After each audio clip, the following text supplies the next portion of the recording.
नोंथांनिसिम मोनसे जोबोद गोजोनथाव खौरां बेनो जाहैबाय जोंहा सिक्किमनि नैबे गेंटकआवहाय जोंनि बर'निनो मोनसे लज एबा मोनसे हटेल बिराद मोजां दङ।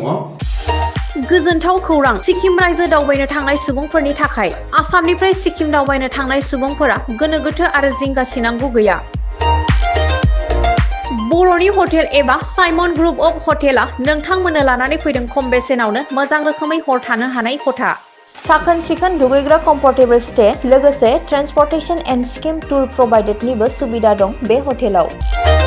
सिक्किम रायजोनि रेडिअ क्वार्टार एबा लल बाजार टु अरेटिं रडनि साखाथियाव थानाय बर'नि हटेल एबा साइमन ग्रुप अफ हटेलाव बर'नि मोजां रोखोमै जाग्रा आदार, अमा बेदर, अनला खारै, सबायजों दाउ बेदर आरो गोबां रोखोमनि बर'नि जाग्रा आदार बे हटेलाव मोननाय जायो।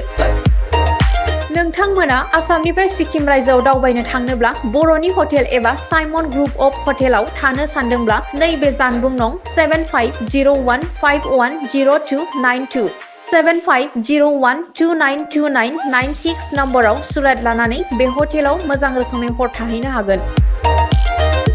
नोंथांनिसिम मोनसे जोबोद गोजोनथाव खौरां बेनो जाहैबाय जोंहा सिक्किमनि नैबे गेंटकआवहाय जोंनि बर'निनो मोनसे लज एबा मोनसे हटेल बिराद मोजां दङ।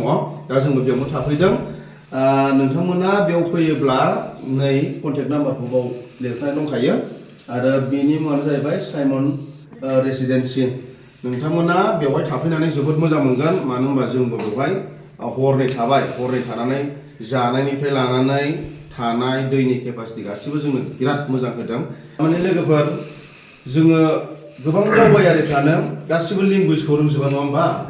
माने जोङो सोरबाया एसामिस रोङोब्ला हिन्दी रोङा, सोरबा इंलिस रोङोब्ला एसामिस रोङा, बेबायदि जायो।